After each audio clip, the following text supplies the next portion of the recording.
हम पूनम खान अपन मिथिला अपन मैथिली चैनल में सबके प्रणाम करै छी। आई हम एकटा उपनयन के गीत गा बजा रहल छी। नीक लागत लाइक करब, चैनल के सब्सक्राइब करब, कमेंट में जरूर लिखब केहन लागल अहाँ सबके। बाजन बाजया बधपुर परम सोहावन लागै रे। ललन रे चलू सखी देखा बजाए की कौने रूप मारब रे। बाजन बाजया बधपुर परम सोहावन लागौ रे। ललन रे चलू सखी देखा बजाए की कौने रूप मारब रे। का चाही बस के मारब पान साओ छारल रे।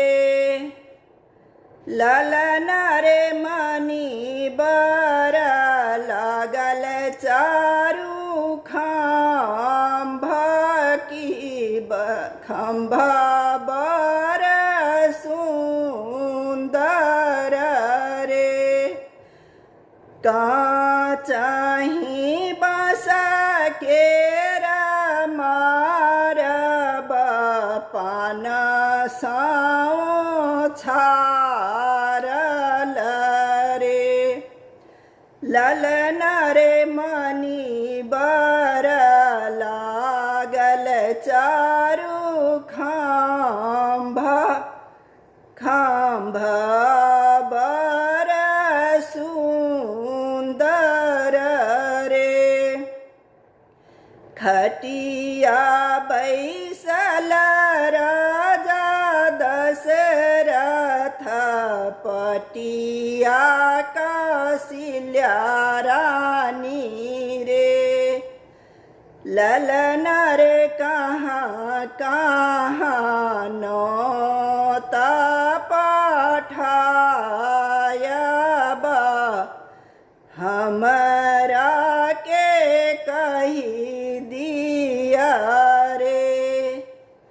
खटिया बैसल राजा दशरथ पटिया कौशल्या रानी रे। ललन रे कहाँ कहाँ नौता पठाएब हमरा के कही दिया रे। पहिनहिनो तब नहीं हर लोक तखन सासुर लोक रे। पहिनहिनो तब नहीं हर लोक तखन सासुर लोक रे। ललन रे एक नहीं नौ तब नदी लोक झगड़ा लगाओ तरे। ललन रे एक नहीं नौ तब नदी लोक झगड़ा लगाओ तरे। झूठ पकड़ी घिसियाए बा नई हर पठाए बाहे ललना रे करब में दोसर बियाह, बहिन के मंगाए बरे, झोट पकड़ी घिसियाए बा, नई हर पठाए